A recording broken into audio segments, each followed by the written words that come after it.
તો બોટાદના બરવાળા તાલુકામાં 2 દિવસથી ભારે વરસાદ છે। વહિયા ગામની નદીમાં આવ્યું છે ઘોડાપૂર। ગામ સંપર્ક વિહોણું બન્યું છે। ગામમાં અવરજવર માટેનો એકમાત્ર રસ્તો પાણીમાં ગરકાવ છે। કોઝવે પર પાણી ફરી વળ્યા છે અને ગામમાં અવરજવર કરવી બંધ થઈ ગઈ છે। પ્રાંત અધિકારી, મામલતદાર સહિતના અધિકારીઓએ સ્થળ નિરીક્ષણ કર્યું। હાલની સ્થિતિએ કોઈ કમ્પ્લીટ કોમ્યુનિકેશન શટડાઉન કે એવું નથી થયું, પરંતુ પ્રિકોશનરી અમે અહીંયા લો એન્ડ ઓર્ડર ડિપ્લોયમેન્ટ કરી દીધું છે, જેથી ગામ લોકોની બિનજરૂરી કોઈ મૂવમેન્ટ અથવા તો પશુઓ જે છે એમને મૂવ કરવા બહાર લઈ જવાના પ્રયાસો ન કરવામાં આવે, જેથી કરીને જાનમાલનું કોઈ નુકસાન ન થાય એ અમે સુનિશ્ચિત કર્યું છે। તો પંચમહાલમાં જન્માષ્ટમીની રાત્રે ધોધમાર વરસાદ વરસ્યો। કૃષ્ણ જન્મોત્સવ જેવા દ્રશ્યો સર્જાયા હતા। વાસુદેવ જે રીતે ભગવાન કૃષ્ણને વરસતા વરસાદમાં ટોપલીમાં લઈને જતા હોય તે પ્રકારના દ્રશ્યો જોવા મળ્યા હતા। તો જન્માષ્ટમીની રાત્રે 12 વાગે કાલોલના ડેરોલમાં વહીવટીતંત્ર દ્વારા રેસ્ક્યુ કરવામાં આવ્યું હતું અને આ દરમિયાન નાના બાળકને બચાવવામાં આવ્યું હતું। તો ડેલોર ગામમાં ગત રાત્રિમાં પાણી ભરાઈ જતા એક બાળક સાથે પરિવારનું રેસ્ક્યુ કરાયું હતું। તો બાળકને માથે લઈ અને પાણીમાંથી બહાર કાઢવામાં આવ્યું હતું। કૃષ્ણ જન્મોત્સવ જેવા દ્રશ્યો અહીંયા સર્જાયા હતા।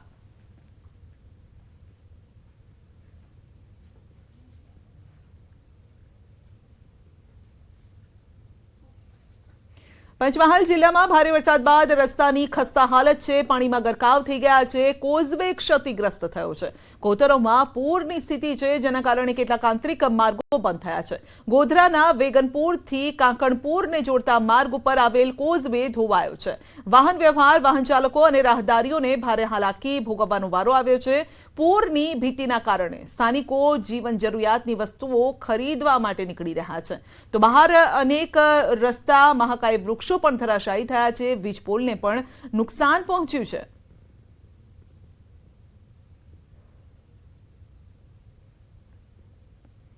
પૂછો મોટા ખાડા પડી ગયા છે, જે આજુબાજુના પબ્લિક ત્યાં આગળ કાકણપુરની અંદર ખરીદી કરવા માટે આવવું પડે છે। કરિયાણું છે, અનાજનું, પછી તમારે દવાખાનું છે, સ્કૂલમાં ભણવા માટે છોકરા આવે છે। 3 દિવસથી વધુ વરસાદ પડવાને કારણે આ મોટો બ્રિજ નુકસાન થયું છે, જે સરકાર દ્વારા વહેલા તકે પૂર્ણ કરે અને આનું રિપેરિંગ કામ કરે તેવી માંગ છે પબ્લિકની। બીજું જે પુલ છે એ પૂરેપૂરો ક્ષતિગ્રસ્ત થઈ ગયો છે, તેના કારણે ગામના લોકો પુલની પેલી બાજુ બી જઈ શકતા નથી, મોટા વાહન બી જઈ શકતા નથી।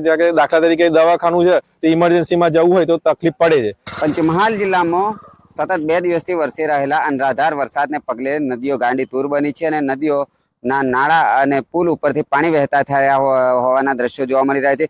જો કે નદી ઉપરથી હાલ વરસાદે વિરામ લેતા પાણી ઓસર્યા છે, પરંતુ માર્ગોને મોટા પ્રમાણમાં નુકસાન થઈ ગયું। હાલ આપણે પંચમહાલ જિલ્લાના ગોધરા તાલુકાના રામપુરા કાકણપુરને જોડતા માર્ગ ઉપર છે, આપ જોઈ શકો છો। નદીનું પાણીનું સ્તર નીચું થતાં જ જે રેલિંગો છે, સાથે સાથે જે પુલિયું છે તેને ભારે નુકસાન થયું છે। હાલાકી વચ્ચે અહીંથી હાલ જોખમી રીતે પણ જે વાહન ચાલકો છે, રાહદારીઓ છે, જવા માટે મજબૂર બન્યા છે। ગઈકાલે દિવસ દરમિયાન આ માર્ગ બંધ રહ્યો હતો, જેથી અહીંની અવરજવર બંધ થઈ ગઈ હતી, પરંતુ આજે આ માર્ગ શરૂ થતાં જ જે જીવન જરૂરિયાતની વસ્તુઓ ખરીદવા માટે, અનાજ દળાવવા માટે સહિતની જે કામગીરી માટે છે તે રામપુરા ગામ અને આજુબાજુના રહીશો છે તે અહીંયા ખાતર સહિતની ખરીદી માટે જઈ રહ્યા છે। પરંતુ આ જે સમસ્યા છે એ એકમાત્ર રોડની નથી। પંચમહાલ જિલ્લામાં અંદાજિત 10 થી 15 જેટલા જે માર્ગો છે તેના નાળા ઓવરટેપિંગ થતા જ ડામરના પડ ઉખડી જવા સાથે સાથે જ ભંગાણ સર્જાયું છે અને નુકસાન થયું છે, જેને તંત્ર દ્વારા આજે પાણી ઉતરતા સમારકામ કરવાની આગામી દિવસોમાં કામગીરી કરવામાં આવશે। પરંતુ હાલ તો જે સ્થાનિકો છે તેઓ આપદા ભોગવી રહ્યા છે અને જોખમી રીતે અહીંયાથી પસાર થવા માટે મજબૂર બન્યા છે। રાજેશ જોશી, ન્યૂઝ 18 ગુજરાતી, કાંકણપુર, ગોધરા। મહીસાગરના લુણાવાડા બ્રાઇટ સ્કૂલથી દલુખડિયા જતો રસ્તો પાણીમાં છે। ખેતરો બેટમાં ફેરવાયા છે। ખેતરો મૂંઝવણ, જે ખેડૂતો છે તે મૂંઝવણમાં મુકાયા છે। આ ખેતરો જોઈને ખેતરમાં પાકને નુકસાન જવાની ભીતિ છે। 24 કલાકથી વધુ સમયથી ખેતરોમાં પાણી છે અને રસ્તા પર નાળા ન નાખતા વરસાદી પાણીનો નિકાલ પણ નથી થઈ રહ્યો। ખેડૂતોનો આરોપ છે કે જો આ પાણીનો નિકાલ ન થાય તો જે પાક છે તે કોહવાઈ જશે। 100 એકરથી વધુ ખેતરોનો પાક પાણીમાં છે।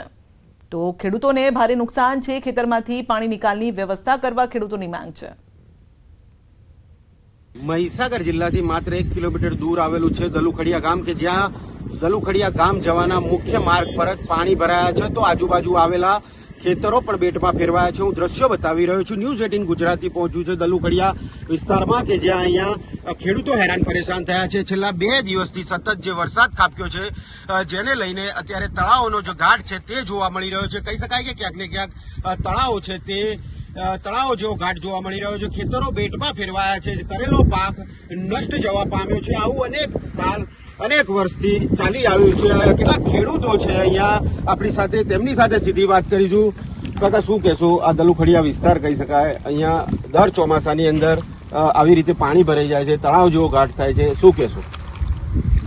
દલુખડિયા ગામ એ અમદાવાદ અને લુણાવાડાને જોડતા હાઈવેથી માત્ર 1 કિલોમીટર દૂર આવેલું છે. આ 4 વર્ષ પહેલા અમદાવાદ હાઈવેથી મોડાસા હાઈવેને જોડતો એક રસ્તો છે, રસ્તો બનાવવામાં આવ્યો છે. આ રસ્તામાં જે ગરનાળા છે, ગરનાળા મંજૂર કરવામાં આવ્યા હતા. અરવલ્લીના બાળ પાસેનો વાત્રક ડેમમાંથી પાણી છોડાયું છે. વાત્રક ડેમનો એક ગેટ ખોલવામાં આવ્યો છે. 2025 ક્યુસેક પાણી વાત્રક નદીમાં છોડાયું છે. રોડ લેવલ જાળવવા માટે પાણી છોડાયું છે. 135.67 નું લેવલ ડેમે પાર કર્યું છે.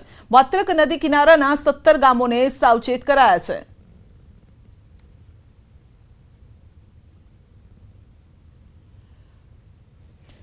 વડોદરામાં જળબંબાકારની સ્થિતિ સર્જાઈ છે. શહેરના મોટાભાગના વિસ્તારો બેટમાં ફેરવાઈ ગયા છે. કોઈના ઘરમાં પાણી તો રસ્તા પર કમર સુધીના પાણી છે. શહેરના ઉર્મી સ્કૂલથી સમા તળાવ પાસે કમર સુધીના પાણી છે. અનેક વાહનો રમકડાની જેમ રસ્તા પર તરતા નજરે પડ્યા છે. ઉર્મી સ્કૂલથી સમા તળાવ એબેક્સ સર્કલ પાસે પણ પાણી ફરી વળ્યા છે.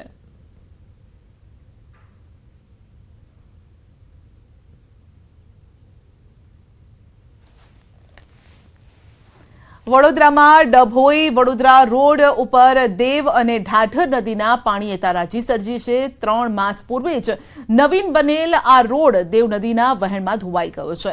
ગત મોડી રાતથી ડભોઈ વડોદરા રોડ પર રાજલી ક્રોસિંગ નજીક રોડ ઉપર નદી વહેતી હોય તેવા દ્રશ્યો સર્જાયા છે. 500 મીટરના અંતરમાં રોડને વ્યાપક પ્રમાણમાં નુકસાન પહોંચ્યું છે. પાણીના વહેણ સાથે રોડ પણ ધોવાઈ ગયો છે. દેવ અને ઢાઢર નદીના પાણી ઓસરતા તારાજીના દ્રશ્યો સર્જાયા છે.